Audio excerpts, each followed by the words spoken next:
नमस्कार, सुदर्शन न्यूज देख रहे हैं आप। मैं आपके साथ आशीष प्रमोद गोस्वामी। समय है आपके पसंदीदा कार्यक्रम जनमत का, जिसमें हम आपको देश और दुनिया की तमाम खबरें विस्तार के साथ बताते हैं। सबसे पहले बात करेंगे छत्तीसगढ़ की, क्योंकि छत्तीसगढ़ में आज एक बड़ी अच्छी खबर सामने आई।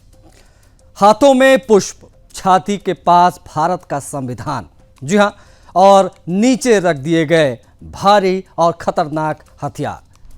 जो तस्वीरें हम आपको दिखाने जा रहे हैं वो तस्वीरें बेहद महत्वपूर्ण रहने वाली हैं।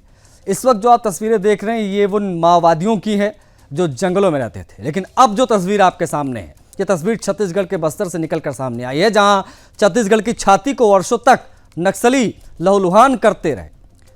लेकिन अब वीडियो में दिख रहे इन माओवादियों ने हथियार डाल दिए, सरेंडर कर दिया। छत्तीसगढ़ के बस्तर में नक्सल उन्मूलन की दिशा में अब तक की सबसे बड़ी कामयाबी के तौर पर देखा जा रहा है। जिला पुलिस और सीआरपीएफ की संयुक्त मुहिम के बीच कुल 210 माओवादियों ने सरेंडर यानी आत्मसमर्पण किया है। इनमें से कई पर गंभीर आपराधिक मामले भी दर्ज थे, जिसमें पुलिस पर हमला, आगजनी और ग्रामीणों में दहशत फैलाने के आरोप शामिल हैं। आत्मसमर्पण करने वालों में बड़ी संख्या में महिला माओवादी भी शामिल रहीं। इन सभी ने समाज की मुख्य धारा में लौटकर सामान्य जीवन जीने की इच्छा जताई है। इस पर पुलिस का कहना है कि नक्सल विरोधी अभियान में अब स्थानीय जनता का समर्थन बढ़ रहा है, जो माओवादियों के लिए एक बड़ा झटका है और एक बड़ी खबर के तौर पर से पूरे देश में देखा जा रहा है। देखिए क्या प्रतिक्रिया है। अमित शाह जी के मार्ग रणनीति के आधार पर माननीय हमारे मुख्यमंत्री विष्णुदेव साय जी के मार्गदर्शन पर बस्तर में समग्रता के साथ मल्टी डायमेंशनल काम करके संस्कृति के क्षेत्र में काम, खेल के क्षेत्र में काम, technology based intelligence, human based intelligence, NTRO, DRDO, NSG bomb disposal squad, ITBP का काम, ये सारे सबको मिला करके भी जो केंद्रीय एजेंसियां हैं उनके बहुत सारे सहयोग को मिला करके, और हमारे विशेष रूप से बस्तर के जवान जितने हैं और सेंट्रल एजेंसीज आर्म फोर्स के जवान जितने हैं, सबको मिला करके आप देखेंगे तो वो जो समय है जिस पर सशस्त्र नक्सलिज्म के समापन की बात कही गई थी, नियत समय में। देखिए, आज छत्तीसगढ़ में गणतंत्र जीता है और गणतंत्र की हार हुई है। छत्तीसगढ़ के बस्तर में नक्सलवाद के खिलाफ एक बड़ी सफलता मिली है। बस्तर में 210 माओवादियों ने पुलिस और प्रशासन के सामने सरेंडर किया। इन सभी ने हिंसा का रास्ता छोड़ा, समाज के मुख्य धारा में लौटने का निर्णय किया। बस्तर में समाज के प्रमुखों ने उन्हें गुलाब का फूल दिया। सरकार ने भारत का संविधान देकर उनका स्वागत किया, रेड कारपेट बिछाया गया था। आत्मसमर्पण करने वालों को राज्य सरकार की पुनर्वास नीति के तहत सहायता, रोजगार और सुरक्षा दी जाएगी। पुलिस अधिकारियों ने इसे माओवाद के खिलाफ निर्णायक मोड़ बताया है। बस्तर में 210 माओवादियों का आत्मसमर्पण ये साबित करता है कि अब नक्सलवाद का प्रभाव लगातार कम हो रहा है। केंद्र सरकार, राज्य सरकार, सुरक्षा बलों की संयुक्त रणनीति से अब उम्मीद है कि बस्तर एक नए विकास के दौर में प्रवेश करेगा। सरकार का विश्वास है नक्सल का रास्ता छोड़कर मुख्यधारा में लौटने वाले माओवादियों के इस निर्णय से अब बस्तर में विकास और भी तेजी से होगा। मुख्यमंत्री ने क्या कहा, मुख्यमंत्री विष्णुदेव साय ने, दिखाएंगे आपको।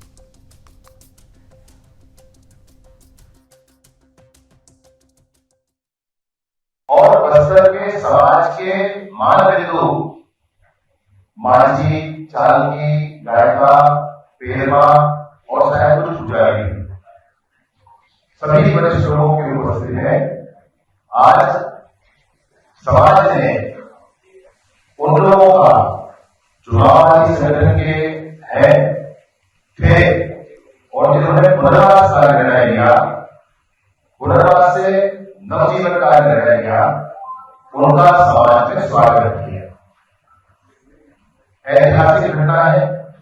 मैं ऑनलाइन देख रहा था, हमारे मुख्यमंत्री जी पटना गए थे तो आने में थोड़ा गर्म हुआ और इसलिए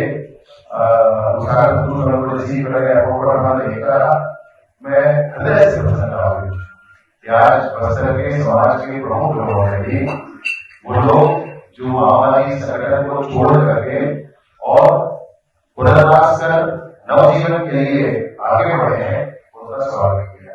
और आज का ये दिन सिर्फ बस्तर के लिए ही नहीं बल्कि छत्तीसगढ़ और पूरे देश के लिए ऐतिहासिक दिन है कि आज टॉप से लेकर नीचे तक कुल 210 जो रास्ता भटक गए थे, जो समाज से अलग हो गए थे, ऐसे लोग हमारे देश की संविधान पर विश्वास करके,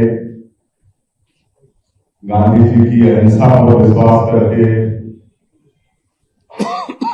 हमारे प्रदेश की पुनर्वास नीति पर विश्वास करके आज विकास की मुख्यधारा में जुड़े हैं और अपने शस्त्र हमारे समाज के वरिष्ठों मांझी चाली गहता उनके समक्ष सौंप कर एक नया जीवन शुरू कर रहे हैं।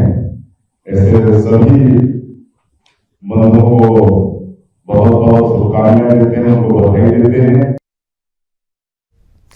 देखिए, आत्मसमर्पण करने वालों में बड़ी संख्या में महिलाएं और युवा माओवादी शामिल रहे। इन्होंने बताया कि उन्हें बरगलाकर नक्सल संगठन में शामिल किया गया था। अब वे शिक्षा, रोजगार और सामान्य जीवन की नई शुरुआत करना चाहते हैं। ऐसे में विश्वास मजबूत हो जाता है कि बस्तर की खूबसूरती जहां और आने वाले दिनों में उभर कर सामने आएगी, वहीं इस क्षेत्र का विकास भी और तेजी से हो पाएगा। देखिए, योगेश मिश्रा हमारे ब्यूरो चीफ छत्तीसगढ़ की रिपोर्ट।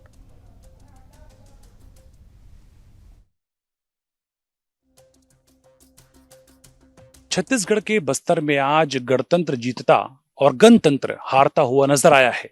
इस दौरान सरकार ने फिर दोहराया है कि यदि आप मुख्य धारा में लौटते हैं तो आपका स्वागत है। छत्तीसगढ़ के बस्तर से आज एक बड़ा उदाहरण निकलकर सामने आया है। कैमरा पर्सन योगेंद्र साहू के साथ योगेश मिश्रा, सुदर्शन न्यूज, जगदलपुर, छत्तीसगढ़। बढ़ेंगे आगे, अब बात जनमत में करेंगे अगली खबर की।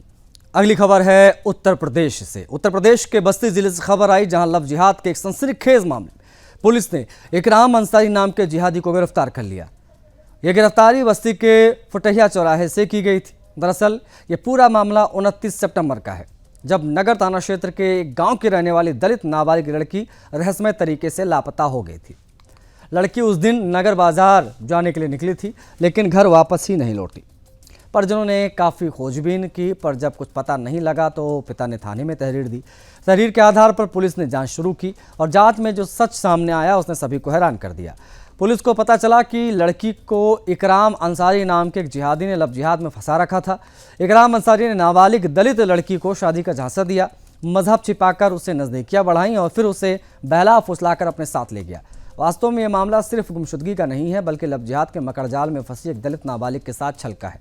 जिहादी इकराम लड़की को छोड़कर बस्ती से मुंबई भागने की फिराक में था, लेकिन पुलिस ने समय रहते उसे धर दबोचा। फुटैया चौराहे से जिहादी इकराम की गिरफ्तारी की गई। पुलिस अब इकराम अंसारी से पूछताछ कर रही है ताकि पता चल सके कि इस पूरे प्रकरण में और कौन कौन लोग शामिल थे। साथ ही नाबालिग पीड़िता की सुरक्षा और पुनर्वास की दिशा में भी प्रशासन लग गया है। फिलहाल जिहादी इकराम को न्यायिक हिरासत में भेजा गया और पुलिस इस लव जिहाद मामले की तह तक जाने के लिए जांच को और आगे बढ़ा रही है। बस्ती उत्तर प्रदेश की खबर।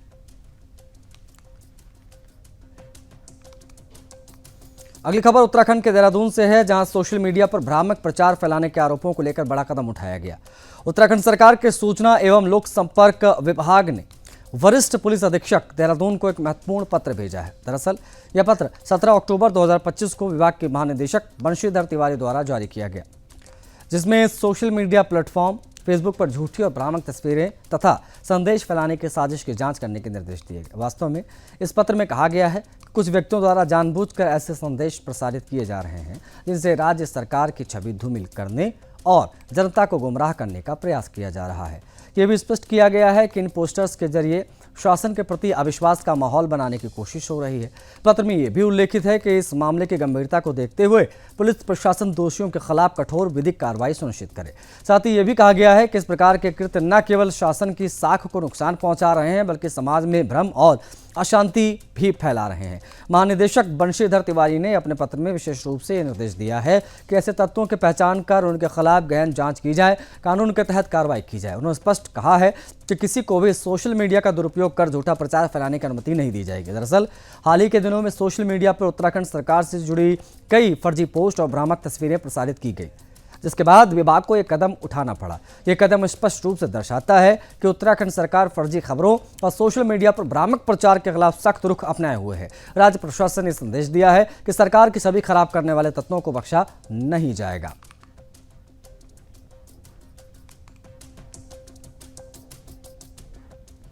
बढ़ेंगे आगे, जनमत में बात करेंगे अब महाराष्ट्र के नासिक की, जहां रक्षा क्षेत्र में आत्मनिर्भरता की दिशा में एक महत्वपूर्ण उपलब्धि हासिल की गई। रक्षा मंत्री राजनाथ सिंह ने आज हिंदुस्तान एरोनॉटिक्स लिमिटेड यानी HAL की नासिक इकाई में स्वदेशी लाइट कॉम्बैट एयरक्राफ्ट तेजस Mk-1A की तीसरी और STT-40 बेसिक ट्रेनर एयरक्राफ्ट की दूसरी प्रोडक्शन लाइन का शुभारंभ किया। वास्तव में यह कदम भारत की बढ़ती रक्षा आत्मनिर्भरता का प्रतीक है।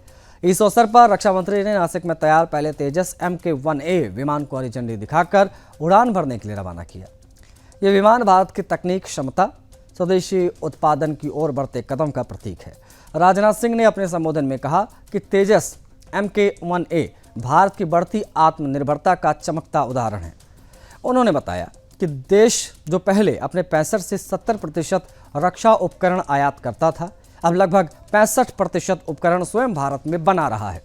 दरअसल प्रधानमंत्री मोदी के नेतृत्व में पिछले एक दशक में रक्षा उत्पादन में जबरदस्त बढ़ोतरी हुई है।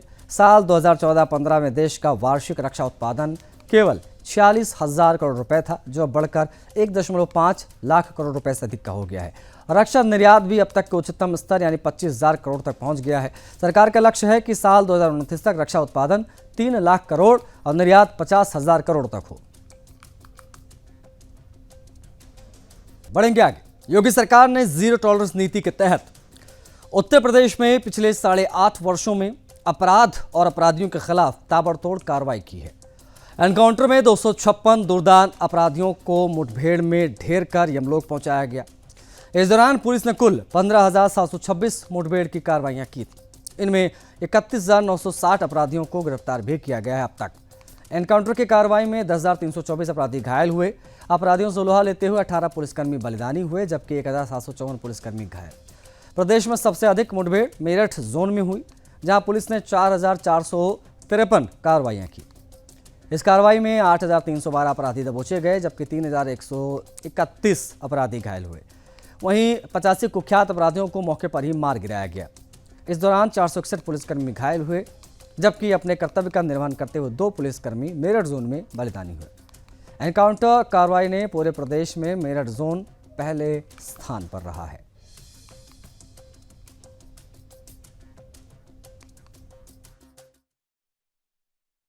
माननीय मुख्यमंत्री जी के नेतृत्व में और उनके मार्गदर्शन में जो उत्तर प्रदेश पुलिस का ध्येय वाक्य है कि zero tolerance towards crime and criminal, Uttar Pradesh police इसी उद्देश्य की पूर्ति के लिए विभिन्न रणनीतियों का इस्तेमाल करती है।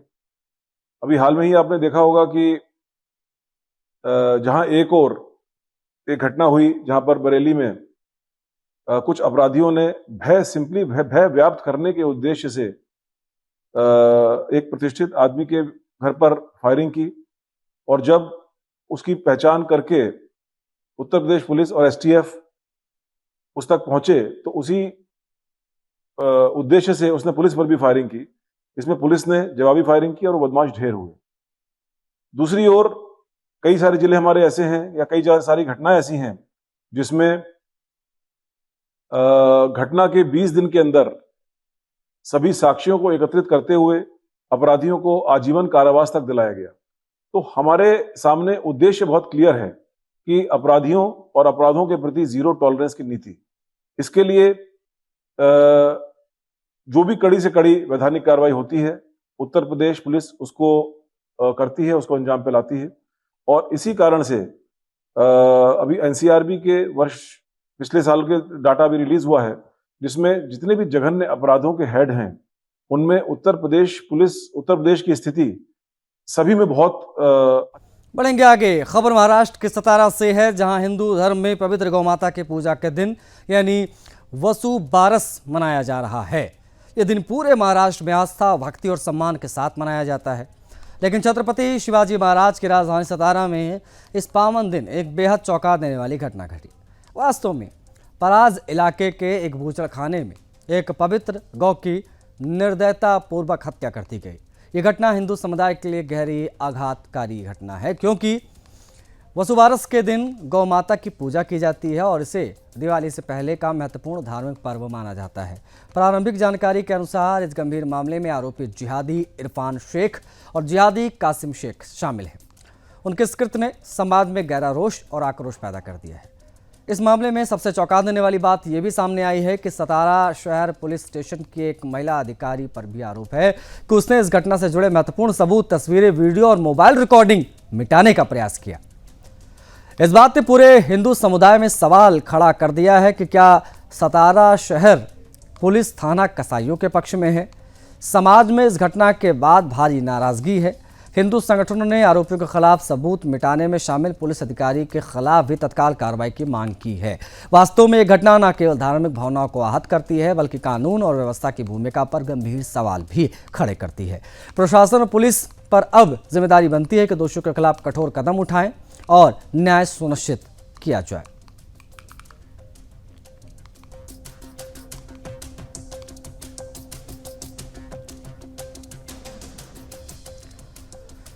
अगली खबर उत्तर प्रदेश के कौशाम्बी से आई, जहां पुरखास गांव सराय अखिल थाना क्षेत्र से एक मुस्लिम परिवार ने वैदिक विधि से सनातन धर्म अपनाया, पूरे समाज के लिए एक मिसाल पेश की।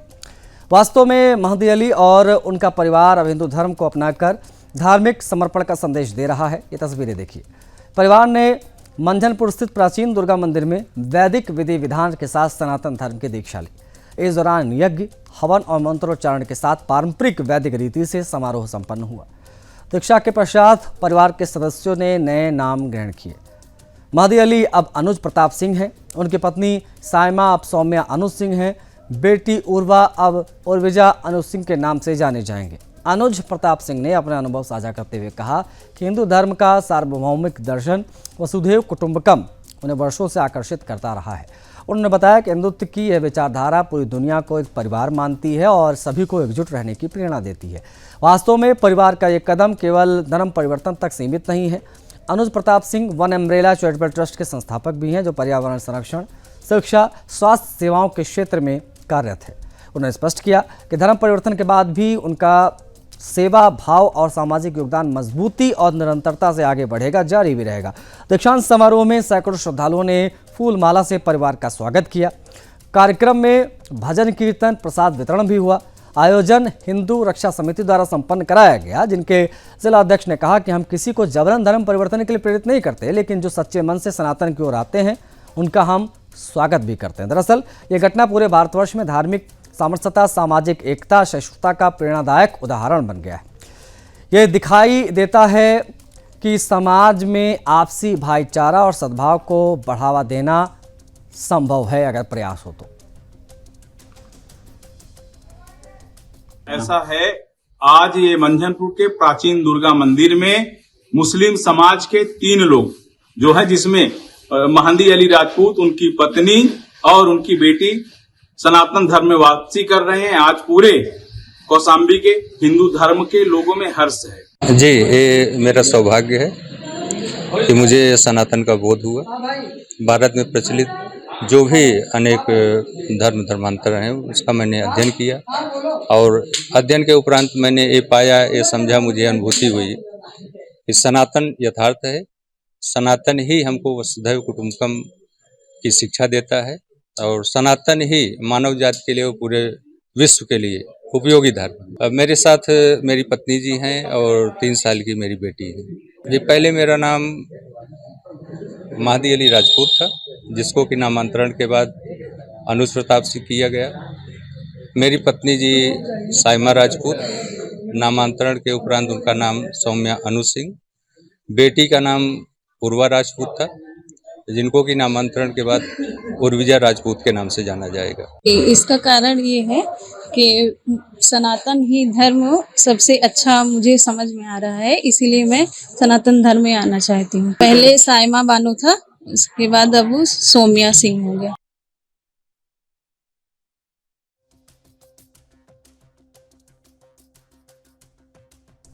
जनमत में खबर महाराष्ट्र के करमाला सोलापुर से आई है, जहां गोरक्षक दीपक लोढ़े के घर में जिहादियों द्वारा दी गई धमकियों के कारण उनके भाई ऋषिकेश लोढ़े की मौत हो गई। ये घटना पूरे राज्य में आक्रोश और गहरी चिंता का कारण है। वास्तव में मामला 9 अक्टूबर को शुरू हुआ था। उस दिन हुई घटना की पुलिस में शिकायत दर्ज कराने के बावजूद कोई कार्रवाई नहीं की गई। इसके परिणाम स्वरूप ऋषिकेश लोढ़े की जान चली गई। दरअसल वरिष्ठ गोरक्षक मिलिंद एकबोटे ने आरोप लगाया है कि करमाल थाने की पुलिस ने गोरक्षक दीपक लोढ़े से मामला दर्ज न करने के लिए 30,000 रुपए की मांग की। ये पूरी स्थिति गंभीर और संवेदनशील है। इसका वीडियो सोशल मीडिया पर वायरल हो रहा है। महाराष्ट्र के कई जिलों में गोरक्षकों पर हमले की घटनाएं लगातार बढ़ी हैं। संभाजीनगर में गणेश शेल के, धाराशिव में केशव, रत्नापारिक, लातूर और सोलापुर में कई स्थानों पर गोरक्षकों पर हमले हुए हैं। वरिष्ठ गोरक्षक मिलिंद एकबोटे ने आरोप लगाया है कि राज्य के उप मुख्यमंत्री अजित पवार द्वारा कसाईयों को दिया जा रहा संरक्षण इन हमलों का मुख्य कारण है। करमाला तहसील में पुलिस कई मामलों में कसाईयों के पक्ष में नजर आ रही है। अगर समय पर कार्रवाई होती तो आज ऋषिकेश लोढ़े की जान बच सकती थी। वास्तव में दीपक लोढ़े करमाला में गोरक्षक के रूप में कार्यरत थे। बताया जा रहा है कि कुछ मामलों में कसाईयों ने पुलिस को बंधक बनाकर गौमाता की रक्षक करने का झूठा आरोप लगाया है। मृतक ऋषिकेश लोढ़े के परिवार ने इस मामले में आरोपियों के खिलाफ सख्त कार्रवाई की मांग की है और पूरे समाज में इस घटना को लेकर गहरा आक्रोश व्याप्त है।